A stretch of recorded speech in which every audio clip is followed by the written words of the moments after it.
Yo, what's up, family? Let's do this one here. We're going to title this one here, A Man's Word is Everything. Think about what I'm saying, because it's true. A man, when I say a man's word, I mean woman as well.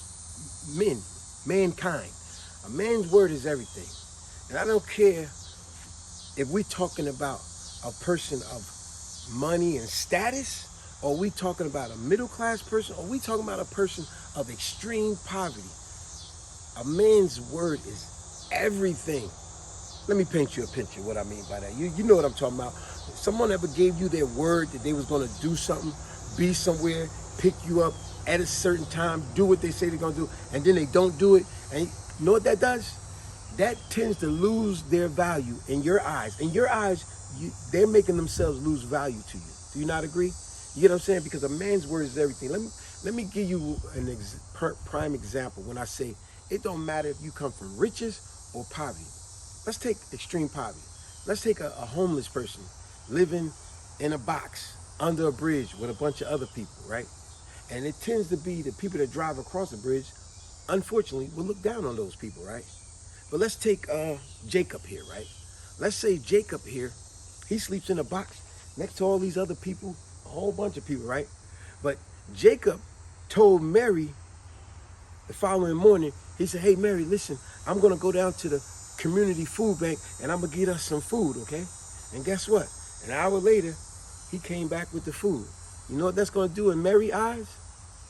She's going to look, man, he said he was going to go get that food, and he did it. That might be the same guy that say, tell another guy, hey, John, hey, I noticed, man, when it rains, all the sewage and water comes down and it gets by our tents and stuff. I tell you what I'm going to do. I'm going to go get a broom and I'm going to clean up this whole area so it no longer comes down here. And the next moment, they see him out there cleaning that up. You know what that do in Jonathan's eyes when he look at this dude?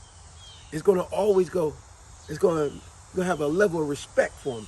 And everybody in that community going to start having respect for this guy, because it's like, when he say he going to do something, he stand by his word. So it doesn't matter. People of other degrees tend to look down on this group of people. In his community, his word means something.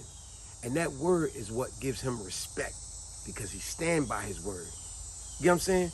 Now think about it. It could be a person of rich status, someone of money. Like I said, it don't matter. When you're not a man of your word, people tend to look at you as less value. Let's say it's some woman of high status. She got tons of money. It appears like she's living this great lifestyle. But she agreed to help these people out. She agreed to be at this event. She agreed to participate in something. But every time it came to doing what she said she was going to do, there was always an excuse. See, that's like a saying we live by in my house. We don't make excuses. We make results. You know what I'm saying? So now, it don't matter that she's driving a fancy car and got money and looks like she's rich.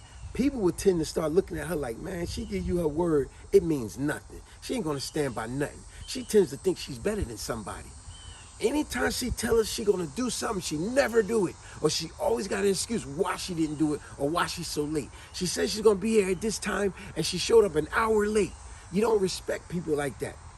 You know, when they tell you they're gonna do something and they don't do it, or they do it at such a low level degree, you know what I'm saying? It shows that they have no integrity. Matter of fact, that could be the word of the day. Matter of fact, me and my oldest daughter, we did a video on it right here. It's called just that, integrity. And we both gave some great points on what integrity is. Now, if you look up the word, what is the definition? You remember, Bay? It possibility of being strong in your words. Yes, absolutely. It is. It's like a criteria of being honest, and the principles of, like a trustworthy person, that holds morals and values, and they refuse to change. It's like no, like I like being honest and stand by my word, and I'm not changing that. That's who I am. Matter of fact, speaking of that, it reminds me of the iconic movie. Speaking of, remember, what's the title of the video? A Man's Word is Everything. The iconic movie. Y'all remember the movie? Scarface, right? Like I always say, I love a great movie, but when a good movie has great dialogue, it makes the movie that much better. Remember the scene when Scarface met the cartel guy Sosa for the first time? and they took the other guy away. Him and Scarface was arguing back and forth, right? F you, no, F you, man. I'm the one talking. You shut up and all this, right? But then when they got a phone call, and they told the other guy, hey, man, my people will take you on a helicopter ride to get to Miami in less than 3 hours, whatever the case, right? And when he was gone, that's when Sosa told Scarface, he said, hey, listen, we found out that guy was a rat. He got some of my other people locked up. He said, I don't know about you, Tony. You working with him. Is you somebody I got to work with? You somebody I got to worry about? And remember what Tony told him? He threw the phone at him, not disrespectful, but in other words, catch. He said, let's get this straight, Sosa. I only got two things in this world. My balls and my word. And I don't break that shit for nobody, man. For all I never liked that guy. I never trust that guy. For all I know, he had me set up and my friend Angel Fernandez killed. But that's history. I hear, he not. You want to do business? You make a move. Now you remember, that whole conversation was about him saying, I don't break my word. Remember what the meaning mean? The principles and morals of being honest and refuse to change. No, I like being honest and sticking by my word, and I'm not changing. So when Scarface said that, like he said, I only got two things in this world, my balls and my word, and I don't break that for nobody. See? Even Sosa said, man, you sound like a guy that speaks from the heart. I could do business with you. See? The respect is being uplifted. When you got your word and you stand by your word, people respect you. But when you don't, it make people like, yo, I can't trust nothing you say. Remember my niece did that many years ago, babe? Invited us to a party for her daughter. And I hate to say it and put on blast like that, but that pissed everybody off there. She told me to be there at 12 o'clock. I said, yo, you guys are always late. I said, I tell you what, I'm going to be there at 1. I told her I'm going to be there at 1. I said, because you always late. No, be there on time because we want to make an interest. I said, come on, I know you. I know you always late. Look, I know you said 12, but I know I'm going to be there at 1. We got there at 1. Guess what time my niece showed up? 4 o'clock. 4 o'clock. But she told everybody to be there at 12. You should have heard all the people in there. Like, oh my God, remember that old lady, the elderly? She said, well, who does stuff like this? My back is hurting. Oh my gosh, my hip. I can't be here all day like this. But she gave everybody her word that she's going to be there at 12 and showed up at 4 o'clock with all these excuses. I had to get my hair done and all this nonsense, right? Now, I love my niece and all, but still, that made me say, I can't go on your word. You leave people hanging and with a sorry excuse. Don't tell people to do something and they do it, and then you're the one that falls short. You can't do that. But It's really sad and pathetic. The world has become that way of life. They think that being late is just a normal way. Especially when you tell someone you're gonna do something and you don't do it, that's really sad and pathetic. And it's make a person look at you in a very different way. You don't even realize it. You lose value for them. Yeah, and you don't realize it. You go, nah, no thank you. They invite you to something in the future, you go, no thank you. I got something to do. Even if you don't got nothing to do, I'd rather watch paint dry. Because I know dealing with you're going to do nothing but waste my time. You have no integrity. Like this video right here. But yeah, let's keep going. How many times have people, you was doing some type of event, a ceremony for your son and your daughter graduation, your parents' anniversary, your grandparents or whoever anniversary, a wedding reception, whatever, and you hired a catering service. And the catering service, they said, we live by integrity. Right? They said, we always on time. And they showed you a bunch of laminate cards and stuff of all the dishes that they prepared. And they made everything. They showed you the hall and where it's going to be. And everything looks great and wonderful. And you definitely want this place. And you definitely want to deal with them because they said they stand by their word of integrity. But now you pay all your money only to find out when you get at the event, they don't have nothing prepared like it's supposed to. Maybe the doors are locked and someone had to come at the last minute. The food dish is not out like they were supposed to. They short on chairs. They're short on staff. And then when you contact them, you can't get them on the phone. And then when you contact their counterparts, whatever, you count their partners or whatever, and then they say, oh, you got to understand we're short on staff. We've been dealing with a lot lately because no, I don't need to hear none of these excuses. You guys gave me your word, and I'm doing this event for my family. This is important. This day is important. And you guys are not standing by your word. Now you're making us look like fools. And these be the people, a lot of times, end up in court. As long as you bring your proof of evidence of what you signed for, how your check that you paid them, what they agreed to, bring that all in court, then boom, you win that hands down. I hate having to deal with lawyers in courts anyway, but we've seen these cases all too many times. But that's even more crazy when you have to deal with people like that. Why do we have to end up in court to get what I want? I hate to, yeah. Especially even when people ask, it's your friends, your so-called friends and family. They even ask you, oh my God, I'm being evicted, or I got a situation and I need such and such amount of money. Can you please? And I promise that I'll pay it to you at this certain amount of timing. Everybody well familiar when with that certain timing comes, you don't see Excuses. or hear anything about that People person. love that money thing. Oh, People love to borrow money. They don't pay it back.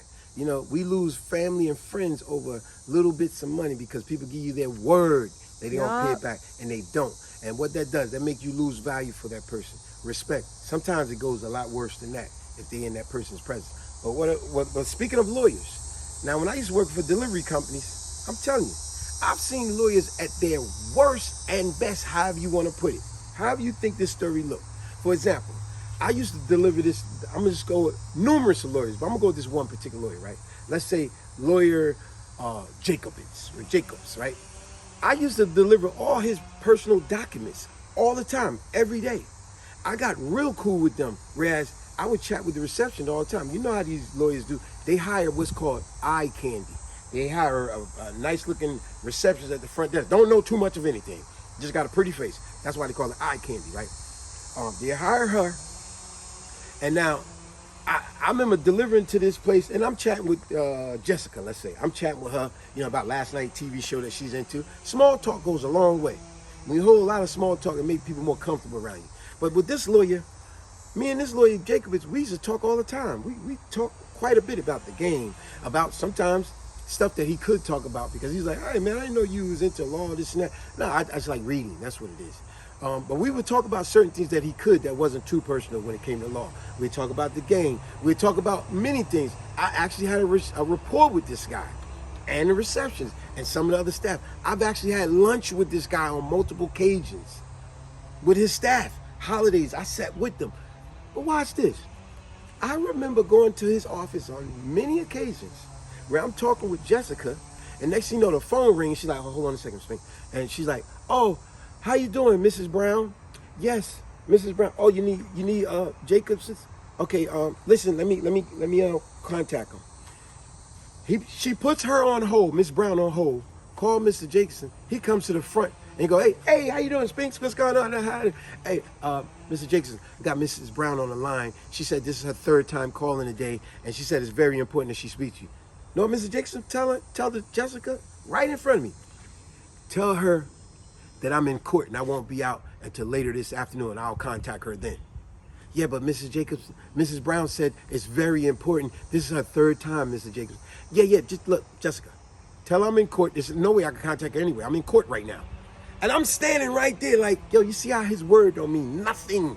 To Mrs. Brown, she probably knows this. And I'm telling you, it was another day she did the same thing, and the lady showed up. She called, and the elevator doors opened up. And she walked out on this. I was like, whoa, let me get out of here. I left. But see, because even she knew. See, you pay these lawyers only for them to jerk you around a lot of times, where their word means nothing. Wait, you was going to say something? No, that's exactly what it is. It's just that's how it be. They give you the word. Yeah. They give you the word. You go along with that, but it's nothing but just a... Yeah, so like I said, it don't matter if it's a person of poverty or a person of status of any degree.